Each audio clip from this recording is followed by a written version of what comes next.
When the 11 supernovas were properly introduced during the Sabaody Archipelago arc, they were all described by Shockey as famous pirates that have made huge waves in Paradise in their own right, and they're all following the same path as Luffy, that is to sail to the end of the Grand Line and find Goldie Roger's greatest treasure, the One Piece! Now, while that might be very well part of their goals, as is the case of every single pirate in the world, from what we have learned from each of the supernovas in the past 10 years of the manga, clearly shows that their individual goals are much more complex than simply finding a great treasure. In fact, even Luffy himself is not particularly interested in the physical treasure of the One Piece. Now, I know you might be surprised by that, like, isn't that the whole point of the story? You know, like, I'm gonna find the One Piece, Kaizoku Oni, Oro Wanar. But no, seriously, in the Sabaody Archipelago arc later, when Usopp directly asks Rayleigh about the treasure's existence, Luffy shouts and he claims that he does not care what the treasure is, or even whether or not there even is a treasure. He simply wants to have a grand adventure with his crew.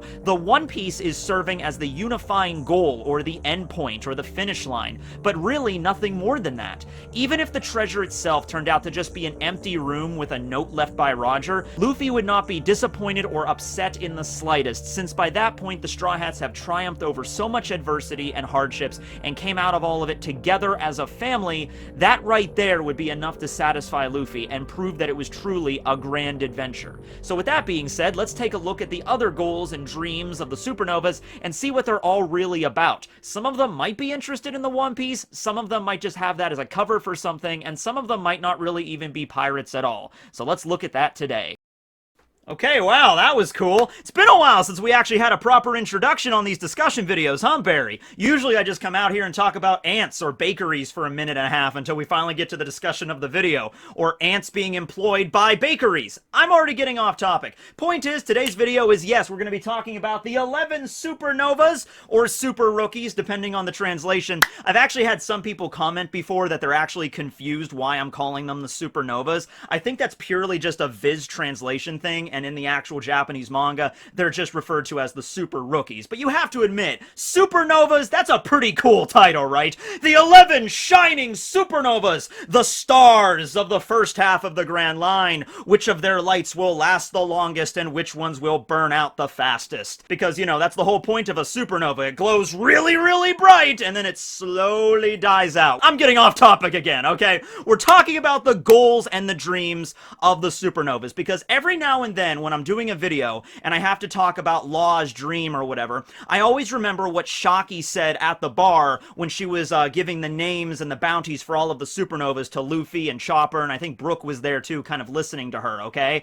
And the way that she spun it, get it, because she has the spider on her shirt, and the way she spun it was like, oh, okay, you guys followed one path through Paradise, and you're looking for the One Piece, you're trying to get to the end of the Grand Line. All of these other, you know, crews with these supernovas are following that exact same goal, that exact same path. But when it came to talking about, like, Law, for instance, and saying that Law's ultimate goal is to find the One Piece, from what we've learned about Law in the last 10 years or so through Punk Hazard and Dressrosa, and, you know, everything going on with Corazon and everything, it makes you think, like, yeah, does Law even really care about the One Piece? I mean, it's a great treasure. Every pirate kind of cares about it and kind of dreams of finding it. I mean, you don't really head out to the Grand Line without actually thinking of maybe we'll discover the One Piece at some point, but that's not Law's main goals. So let's just start with Law, because he's the most prominent right after Luffy and Zoro, right? So what is Law's ultimate goal here? It really does seem he's never really been all that interested in the One Piece itself. I mean, yeah, if he ever comes across it, I'm sure he'll be interested and be like, okay, I'm here, I might as well see what it is.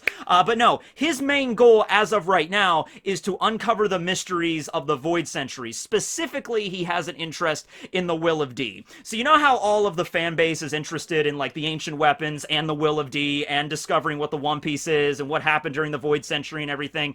Law is kind of specifically focused on the Will of D. Alright, now, in order to discover what that really is, what the D stands for, if it stands for anything, of course, you know, he's probably going to have to learn about what happened at the Void Century in order to make sense out of all of it, but that's his main focus. I don't think Law really cares too much about the ancient weapons or anything, unless it all connects back to the Will of D in some way, which I think it does, okay? If the D clan back during the Void Century really were the ones that either made the ancient weapons or used the ancient weapons against the world government, that's all going to connect back, okay? So we saw Law in the basement of Onigashima, and he found the poneglyph, but he was like, okay, I need to learn more about this, okay? And he even said, I'm sorry, Corazon, I'm sorry that I have to follow this path, because that is not the path Corazon wanted him to follow, and even Sengoku reiterated that to him at Dressrosa, okay? Because Corazon died for Law's sake, and that he's carried that with him his entire life, pretty much, or the last 13 years. He's been carrying that with him, like, why? Why did Corazon try to protect me the way he did? What is up with the D clan? He talked about how I have the initial D, and therefore I'm a natural enemy of God, and I shouldn't tell Doflamingo about me having the D initial. Like, what's up with all this? And he brought it up to Sengoku, which, smart move, because he was the former fleet admiral. If anybody knows about that, it would probably be him. And so, sure enough, Sengoku rolls up to Dressrosa to help with the recovery operation after Luffy punches out Doflamingo, and Law kind of is like, hey, can I talk to you over here privately for a little bit? And Sengoku's like, well, it is highly unusual, but okay. Sengoku was pretty much the adoptive father of Corazon, or Roshinate, so I think in that one particular instance, Sengoku would be like, okay, yeah, I'll have a conversation with you. And he basically tells Law, don't try to think too much into it. Don't try to explain Corazon's love for you and why he cared for you and why he died for you. But he tells him, he doesn't tell him what the Will of D is, because Sengoku, of course, wants to keep that a secret for probably a bunch of different reasons and the nature of what it really means. But he basically tells him, I can tell you this much. The reason Corazon died to save your life was not because you bore that initial. Whatever the Will of D is, and I'm not going to tell you what it is right now. If you want to find out on your own, go for it. But, the reason why he died for you is simply because he did love you. Don't look into it further than that. But that didn't satiate Law. Law was kind of like, okay, but he still wants to learn what the initial means. Okay, so that is Law's ultimate goal at the moment. So that's what Law really wants to do right now. He, of course, also wanted to crush Doflamingo and wipe out his whole operation, which he did with the alliance with the Straw Hats, and for good measure, take out Kaido as well. But I feel like, Law doesn't have as much hatred for Kaido as he did for Doflamingo. Yeah, Kaido has done a lot of messed up stuff to the people of Wano, and of course, Law has met and talked with and lived with the samurai for a little while now at this point, so he cares about the country the same way the Straw Hats care about Wano. So they definitely want to get rid of Kaido and Orochi to make the people of Wano happy, and prosperous, considering what everything they did to the country.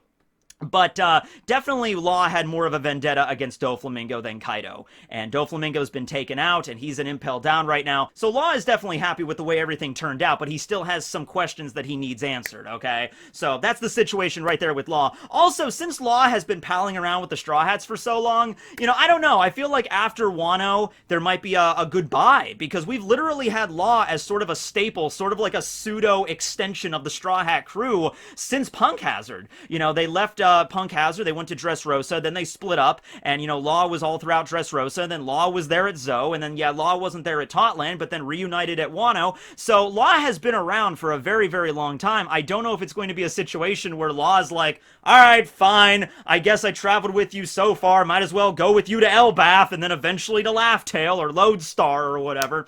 I don't think that'll happen, though. It'd be really cool. We're actually probably going to get a heartfelt goodbye at the end of Wano, where you have Law's submarine over here, and Luffy and the Thousand Sunny are over there, and I guess it's just like, oh, well, okay, I guess you're gonna continue your adventure, huh, Traffy? And Trafalgar's like, yep, pretty much. I mean, it's great, traveling with you and everything, but Straw Hat, he might say at the end of the arc, like, our alliance is officially over. Now we're back to being rivals. We're back to being enemies, looking for the finale. There is a centipede on the floor over there. Wow! I look down, I'm like, there's something scurrying across my floor. All right, well, that's a centipede. That's a myriapod right there. I gotta look into that later. Okay, well, good luck to you, Mr. Centipede. I hope you find your way. Alright, he's behind a cardboard box right now. Okay, well, anyway, yeah, that'll be Law. That'll be Law probably like, hey, thanks for helping me take down Doflamingo. Thanks for helping me take down Kaido and everything like that. But from here on out, it's going to be a race to find, the One Piece. Also, that's where the real poneglyph is. That's where the Void Century will be explained. So he'll be heading there as well, but for different reasons. I don't think Law is super, super interested in the physical treasure itself, if it's just like a pile of gold or diamonds or gold doubloons, matey. Not so much that. So that was Law. Let's talk about Beiji now. Okay, so Beige, I really do feel like if there was anybody out of the original Supernovas, and we're not including Blackbeard in this because Blackbeard is part of the worst generation. I guess we could do him as a bonus. But out of the Supernovas, if there's any one of them that's actually just truly interested in just gold, just a pile of gold for the sake of it being a pile of gold, it would be Nami, but also it would be Beiji, because he is a crime boss, okay? He is part of the mafia of the West Blue. The whole reason we learned about why he even became a pirate and started the fire tank crew and came to the Grand Line was because he got so bored ruling over the West. There were the 5 great mafia families that ruled the West Blue, and so, you know, he started off on the bottom rung of the ladder of the family and slowly worked his way up, you know, by manipulating or assassinating or whatever he had to do, until he finally became a mob boss of his own and either took out all the other families or at least made them subservient to him, okay? And at that point, the amount of money, the amount of berries that he probably had access to was already absurd. It was probably all of the wealth of the West Blue that he pretty much had access to. If, you know, if it's these mafia families that rule everything in the West and he was the big boss of all of those, you know, he was probably running on no shortage of money, but he just got bored with it. He probably started to think, you know what, I've conquered the West, how about I conquer the rest of the Blues? Or hell, why don't I go to Paradise and conquer that? Or hell, one step beyond that. I also think maybe Beiji, because he is a mafia boss, he feels like he's more eloquent, he's better than regular pirates, you know? Like, Goldie Roger attained that status to kind of rule the world, sort of, but he was a pirate. Beiji's thinking like, hey, I'm a mafia boss, I can do this with some eloquence and some finesse, alright? So I'm going to find the One Piece, and I'm going to rule the entire world as a mafia don, okay? And that's basically what he was going to do. I could see him finding the One Piece, and then just building a giant castle, like the biggest castle in the entire world, even bigger than Castle Pangea at Marijois, okay? And then there's Beiji sitting in his massive office, you know, all immaculate and like the finest draperies and paintings. You know, there's a 300 million berry rug just hanging out, you know, in the middle of his office. You know, that rug has the same amount of the bounty as Luffy did pre-time skip. He has a perfectly immaculate, like, mahogany desk, and he's just smoking the finest cigars, and he's just like, it's good to be on top, you know? And then he just kind of starts like sort of ruling the world using the One Piece as the capital for that, essentially, okay? I could see Beiji, you know, running with that. Also, he really cares about family, which from what I hear, what's the next Final Fantasy? Not Final Fantasy, Fast and Furious. I mix those up all the time. What's the next Fast and Furious movie? It'll be number 10, right? I hear Beiji is slated to be in the next one, so get ready for that. But no, he's all about family, so he has his family, though. He has a wife, he has a child, he has his fire tank crew and everything, Vito and Gaudi and everybody, and Gaudi's new wife, of course, Lola, so there we go. So yeah, I think he's set on that front. Now he just really wants to find the One Piece and become, like, basically the mafia don of the entire planet, right? That's how it goes. Alright, so next up we have Bonnie. Let's talk about Jewelry Bonnie. Alright, so I think Bonnie is using the cover of finding the One Piece, or even being a pirate in general, to mask what she's really trying to do, okay? So Bonnie does not really belong to any particular faction. I don't think she's truly a pirate. I mean, she has done piratey things, but that's not her main goal. That's not really what she's trying to do, okay? She's not a real pirate, or a revolutionary, or a marine. I think she's just out there to try to find Kuma. Really, that's where it all kind of comes together at Marijois during the Reverie, alright? Now, we don't know the whole situation here. We know that Jewelry Bonnie has some kind of ability that allows her to change her age, and that in her old form, she looked like the Queen Dowager Connie of the Sorbet Kingdom from the south. Alright, so the basic idea here is that she does have a connection to Kuma, who also was probably part of the royalty of this family. The idea is that Kuma is Bonnie's son, right? She just has the aging fruit to make her look like in her 20s, okay? And so maybe something happened with Kuma, maybe when she discovered that he joined the revolutionaries, or even when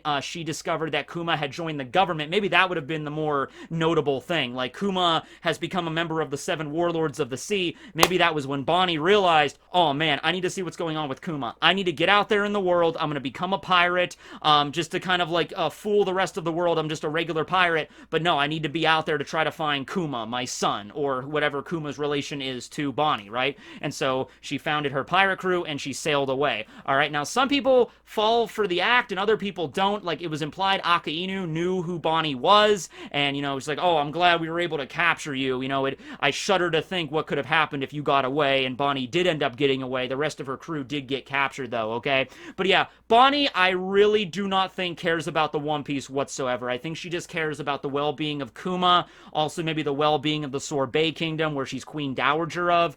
We don't think that she's some kind of cruel queen or like oppressive leader or despot or anything like that.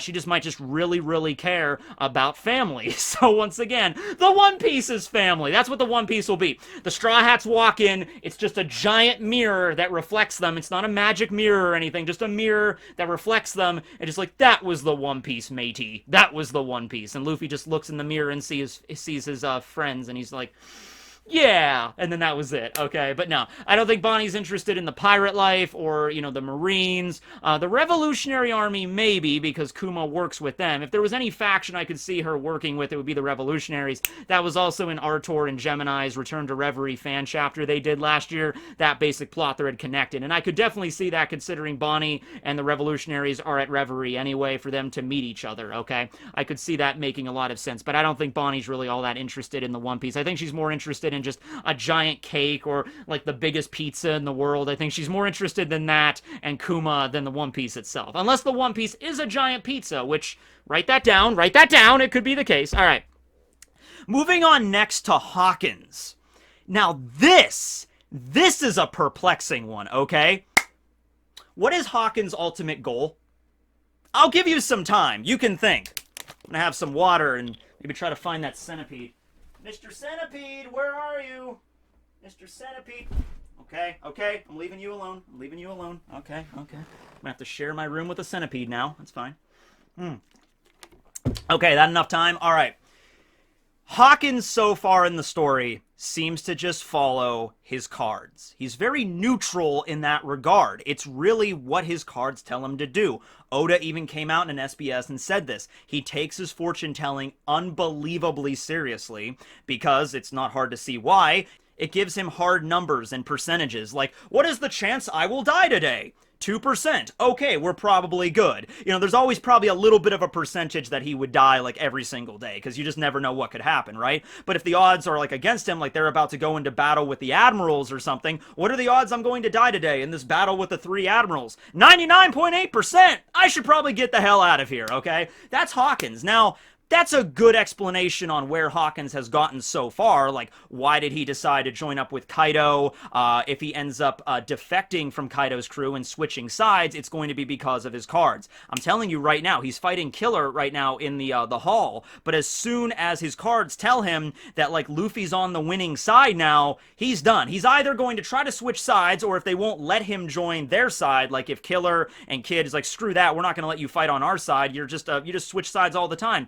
Hawkins is just going to try to get away. He's like, oh, okay, well, if Kaido's not going to win this fight, and Luffy's going to win this fight, but they don't really accept me, then what's the percentage of me just getting away? 64%? All right, that's better than nothing, and then he would just leave, okay? But that doesn't explain why he set out to sea. Or maybe it does, right? We've seen Hawkins as a kid, and he was interested in, you know, the tarot card readings and fortune-telling and divination even back then. So maybe perhaps he read his own fortune, or maybe whoever taught him how to do that, maybe his mother or his father or grandparents, or just, you know, maybe the wise old, you know, sage in the village or whatever taught Hawkins how to do the tarot card readings or whatever. Maybe he was given a prophecy or a prediction when he was a kid that's like, one day you will become the greatest pirate in the world and find the One Piece. It might not have even have been like a 100% guarantee sort of thing, but at least he has a chance of doing so, because that's how Hawkins's tarot readings work, with percentages. So even if it's like you have an 80% chance of finding the One Piece, or maybe the way that it was worded was like you have an 85% chance of finding Laugh Tale. That just means maybe he steps foot on Laugh Tale in maybe the Great War at the end of the series. Maybe all of the Supernovas and maybe the Marines and the Revolutionaries will all get to Laugh Tale together and they'll walk on the surface, and then some big war, epic battle will happen there for the One Piece. Maybe it was worded something like that, like, oh, you're not destined to find the One Piece, you're destined to reach Laugh Tale or the last island of the Grand Line. I guess you are destined, 85% chance in your life you will walk on the final mysterious Mirage Island of the Grand Line. And Hawkins at that young age was like, okay, if that's the prediction, if that's my chances, I'm going to go ahead and become a pirate, right? And he's following in the tarot, and that's what happened. I think everything with his character involves tarot cards in one way or the other, and so eventually he's going to get there, but he's not actually going to get the One Piece, but he has a chance to, okay? And so that's how he reads his cards and all that stuff, so just gonna follow that logic, okay? And I don't think he's going to be hanging around for much longer. I don't think Killer is gonna kill him or anything like that. I think he's gonna reach a point in the fight where it's like, hey, I'm gonna lose this, like, pretty guaranteed, or that odds are definitely against me. I'm just gonna leave. I'm just gonna take my crew and Faust, who's the cat mink that's on his crew, and I'm just gonna leave, okay? And then we'll see maybe something that happens with Hawkins later. Then we have Apu. So out of all of the Supernovas, I think Apu is the one that is most likely okay with not, you know, heading up a pirate crew on his own and finding the One Piece, rather becoming a part of another crew and joining that, Kaido's crew in this case, and just being okay with Kaido finding the One Piece and him just being around for the ride, okay? Now, Beiji has attempted to do this as well with Big Mom, but that was obviously a cover. Beiji wasn't really loyal to Big Mom 100%. It was just a ploy. It was just an act. He's a mafia don, so that makes sense. You know, like, I'm going to gain her trust over these 2 years, and then I'm going to try to assassinate her, okay? And, you know, some of the other Supernovas have tried similar things, like Drake, for instance, but Apu doesn't seem to be like that. Apu seems to be loyal to Kaido. Now, this could always be, you know, you're revealed to not be the case. Apu could always say, oh, I was just here, you know, to steal something from Kaido, or to steal a powerful devil fruit, or to get intel on where the One Piece is, and as soon as I found out where it was, then I was going to get out of there. But no, so far in the story, every time we've encountered Apu,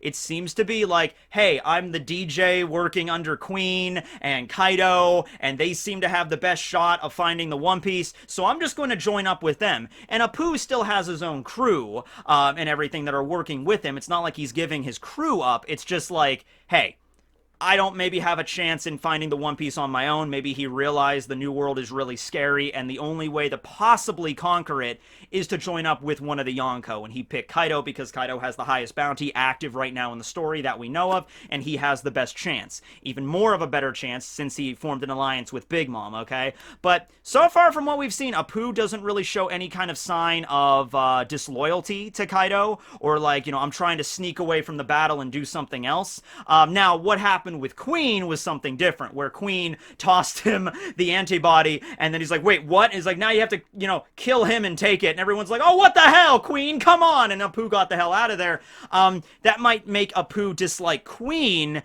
and he might leave the crew now, after everything kind of hit the fan with, you know, the rebellion and everything. But let's say the rebellion never happened. Apu, I think, would have stayed on Kaido's crew. Alright, Beiji was going to betray Big Mom regardless of whether or not Luffy showed up with, you know, Carrot and Chopper and Pedro with the plan to assassinate Big Mom. Regardless of whether or not they showed up at Totland, Beiji was going to institute that plan eventually. Might have not have been at that tea party, but eventually, you know, he would have, okay? Apu, I'm not really sure. He got betrayed by Queen, and if Kaido and Big Mom are taken out by the end of this arc, Apu might do the same thing as Hawkins, like, okay, well, that was worth a shot, time to get out of here. But if he did do that, would he go back to being a pirate, or would he just say, wow, I couldn't get to the One Piece, I couldn't get to Laugh Tale, I thought Kaido was able to, and even he failed, so maybe I should just give up being a pirate. Out of all of the Supernovas, I think him and Hawkins, if Hawkins, you know, depending on his tarot reading, if it's bad enough, they might just give up on their dreams altogether and just go start a bakery somewhere. Hopefully not filled with centipedes. But yeah, that's the situation there. So that's Apu. We already talked about Law. Kid and Killer. Okay, Kid and Killer, the parallels to Luffy and Zoro and, you know, the Straw Hat Pirates in general and their overall goals are definitely there. It's just that Kid and Killer and their pirate crew are a lot more intense with it, okay? But yeah, I think it's the same way how Luffy says, you know, I want to find the One Piece because not really because he wants the physical treasure, but because I want to have a grand adventure, and what more of a grand adventure is there than to find this great treasure that was only discovered by Roger, and he's the only one that knew where it was, and he's kind of the greatest pirate in the world, to follow in his footsteps to try to find the damn thing, right? That'll definitely lead to a great adventure. I don't really care what the One Piece is, or if it even exists. I just know that if I follow the One Piece to the finish line, I'll have a great adventure along the way. Kid and Killer are kind of the same way, except they're not as expressive about it, at least the way Luffy is expressive. They're expressive about it in the sense of, like,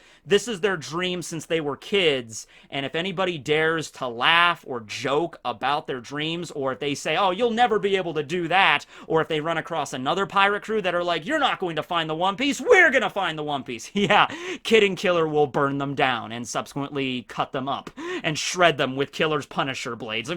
You know, like, that's how that's gonna go, alright? They don't care. They were friends growing up in the same basic village, and so I think how it was when they were kids, they learned about the legend of Goldie Roger together. Maybe they were studying together and they learned about the treasure, and they're like, we're gonna do that someday, Killer. We're gonna go out to the Grand Line and we're gonna find that treasure. And maybe a bunch of the kids from the neighborhood made fun of them, like, haha, you're not going to be pirates. And then Kid and Killer, like, beat the crap out of them when they were kids, and it's like, we're never gonna let anybody laugh at us. We're never gonna let anybody say we can't achieve our dreams. You and me, buddy, we're going to do this together. Best friends forever, right? And then eventually, when they got old enough, they started their own crew, just like Luffy, headed out to sea. The only difference is Luffy set out to sea alone, Kid and Killer set out to sea together, so they might have gotten a head start with that. And then anybody that they encounter along the way that laughs, they'll burn down the town. You know, they'll burn down the town and, like, kill anybody that would dare even laugh. So that's the situation with them. Very similar to Luffy, more than Kid would like to admit, but that seems to be the overall message there, right? Then we have Drake. Okay, and Drake, of course, as we found out in the last arc, is actually a secret member for Sword, so he is not interested. Well, he might be interested in the One Piece as just a Marine would, like, okay, when pirates find that damn treasure, it is going to be insane. It's going to lead to a massive war, and the Marines have to be ready. The rest of the world has to be ready for that, but he's not interested in finding the One Piece himself, okay? Unless Drake maybe got lost in his character or whatever, like he was a rear admiral, and then he decided to go to Sword. Well, maybe even he didn't decide. Maybe it was an order given to him by Sengoku or Garp or Aokiji even, maybe. Aokiji might also be a secret member of Sword, and it's like, okay, it might not even be a pretense. It might have actually been a situation where Drake might have killed a superior officer. And it's like, listen, in order to make this believable that you're actually a pirate, that you've actually deserted the Marines and you are becoming a pirate, one of your superiors actually does have to die. Now, maybe they might have spun it in a way that's like, hey, there was this vice admiral that was, like, on the surface seemed like a cool guy, but was secretly corrupted. And so Drake killed him. And then everybody in the Marines was like, what? You killed Vice Admiral Nice Guy! He was such a nice guy! And then Drake left and became Red Flag Diaz Drake, okay? But in reality, it might have all been an order by Garp. Let's say Garp or Sengoku run Sword, and they're like, you need to kill Vice Admiral Nice Guy. Turns out he's a horrible person. Kill him, everyone will think you've betrayed us, and then take that opportunity to become a pirate, form your own crew, try to get your way into a Yonko's fleet, and then take them out from within. That is the goal of Sword, you know? And so Drake, you'd be like, well, that's a tall order. You're basically asking me to kind of be a martyr, you know? And, like, I might die in the process of this, and everybody, even if I don't die, everybody that I've ever made friends with and colleagues in the Marines will despise me and try to hunt after me. Drake was probably chased after other Marines that used to be his friends. Like, Drake, how dare you kill Vice Admiral Nice Guy? We were friends together at the academy! You know, and Drake's like, I'm sorry, man, but I had to do it. Fire the cannons! You know, man, that's how it has to go. And maybe he had to turn into a giant allosaur and eat him. Drake's story is probably very, very tragic, is what I'm basically saying here. But a pirate, a true pirate, he is not. And so for that reason, it's all a cover for being in Sword. And he would be interested in who finds the One Piece, but he himself is not interested in finding the treasure, okay? He's out there basically taking the world on his shoulders to complete a mission of the utmost importance. That is what Drake cares about. To fulfill his mission to take down one of the Yonko. So far, he has a good shot at it. He might die along the way here to take down Kaido. In fact, it's possible. Kaido might die, Drake might help out, but Drake might die in the process. But if he does die, I think Drake will die with a smile on his face. Not to say he's a member of the D-Clan, but he's like, I did it. I did all these things in order to get here, but at least it was for something. At least it actually had a result of victory for the Marines, and then he dies. That might be Drake's story right there. And then finally, we have a Rouge. Now, the reason I saved a Rouge for last was because I actually already did a video about this before. This video was actually going to be a series at one point where I was going to talk about the individual goals of every single supernova, but I decided I could fit it all in one video because, you know, I've already talked about the supernovas individually. But I did do a video about a Rouge, so I'd recommend to go check that out. However, just to summarize that very quickly, of course, a Rouge is very different from all the other supernovas because he is actually a Bjerken from a sky island. And so the question is, as a Bjerken growing up, would he have even heard about the legend of the One Piece? Probably not. I mean, we know people from the Blue Sea do travel to the sky, and some log poses even point you directly up there. So maybe at some point in Rouge's youth, maybe a Blue Sea dweller came up to the sky and told them about, oh, well, I'm a pirate. And he was like, we're looking for this great treasure called the One Piece. Roger, this great pirate from the Blue Sea apparently found it. And a Rouge is like, great pirate treasure, you say. Maybe a Rouge was just interested in the stories there, and that's why he decided to descend. Of course, Bjerke, the island, was destroyed by Eneru about 6 years before the start of the story, right after Eneru received his Goro Goro no Mi powers. That's probably what he used to, like, test out the ability before he went to Upper Yard. So maybe a Rouge left before the destruction of Bjerke. If he left, maybe he was, like, one of the lone survivors. We know the priests survived, and Yama, they were the members of, you know, God's Guard, and so they left with Eneru, but maybe a Rouge was there too. And I've said this, maybe Eneru offered a Rouge a position as one of his priests, but a Rouge was like, no, I have no interest in this. Maybe he was pissed at Eneru for destroying Bjerke, or maybe he didn't have any real attachment, and he's like, I don't particularly care that you destroyed our island, but that doesn't mean I have to go work for you. And Eneru might have been like, okay, well, leave the sky or face my wrath. And a Rouge was like, whatever, and he just went to the Blue Sea. Maybe it might have been something similar to Beiji, where Beiji was bored in the west, so that's why he went to the Grand Line. Maybe a Rouge became somewhat bored. Maybe he was like, the land of Bjerke was stated to be a warrior nation, okay, kind of similar to Elbaf in that kind of state, okay? And so maybe a Rouge was this great warrior, one of the best warriors in all of Bjerke. Maybe he was even physically stronger than Eneru. Before Eneru received, you know, the Goro Goro no Mi, it was all a Rouge. He was the strongest. And then he was just like, I'm the greatest warrior ever. There's no point. And I think a Rouge is also, not including Bonnie, because we don't know her actual age. I think a Rouge is, right now, biologically, the oldest one of the supernovas. I think he's, like, in his 40s, okay? So maybe this was long before Eneru rose to power. When Eneru was just a kid, maybe, that's when a Rouge was this greatest warrior. And so he decided, okay, I'm done with this. I'm bored. I'm going to go to the Blue Sea because at least there's something to do down there, right? Not exactly sure what happened to a Rouge, and like I said, I did a whole video about this, and we don't even know where he's at right now. He is the biggest mystery out of all the supernovas. Him and Bonnie, I would say, are the two. But yeah, that's a Rouge. What's he really after? I'm not really sure.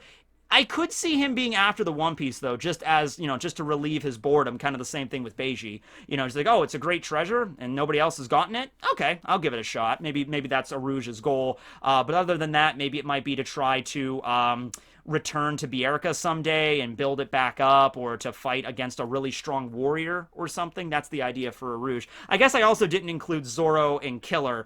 Killer's dream, I think, is kind of connected to Kid in that respect there, because they're both friends that kind of started their adventure together.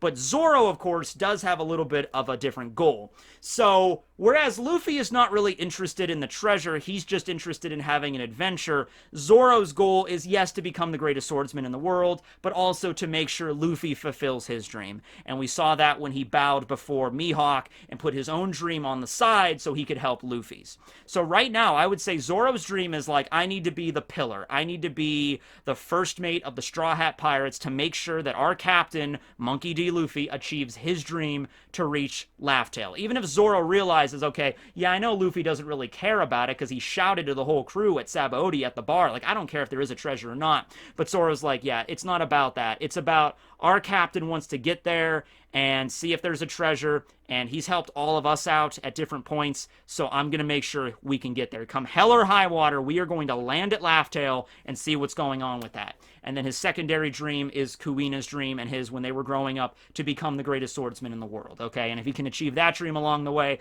that would be great as well, but he definitely focuses on Luffy as the main one, okay? And with that being said, those are the supernovas. I guess we could do Blackbeard here at the very end as sort of a bonus.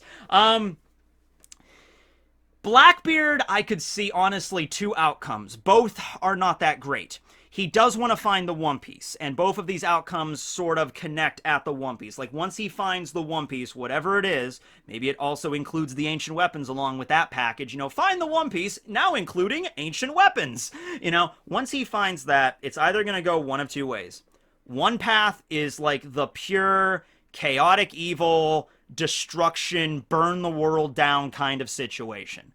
You know, he's claimed that he sort of wants, well, Kaido has said it too, like the pirate paradise kind of setup. Although, Blackbeard has set up his home base of operations at Hachinosu, which is referred to as the pirate paradise. That doesn't mean Blackbeard's ultimate goal is to make a pirate paradise. Kaido's is, because he said that. Blackbeard's might be one of just chaos and destruction.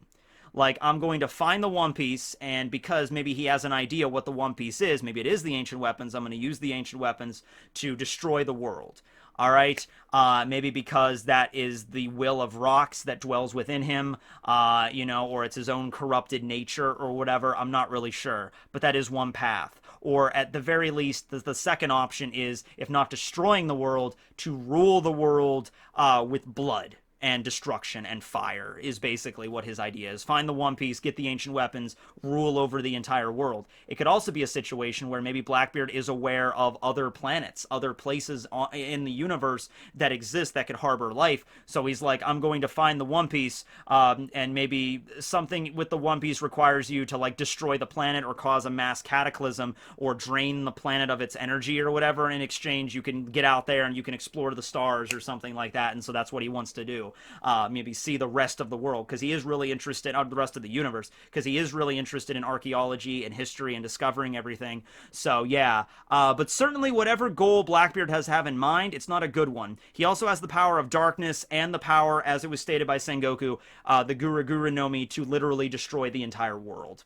So with that on his side, the idea that the idea that he might want to destroy everything, just pure chaos, that is not completely unbelievable for him. And if the way, I mean, Oda would still have to spin it in a very interesting way, because like, I want to destroy the world is not really a great motivation. We've heard that before from a lot of different villains.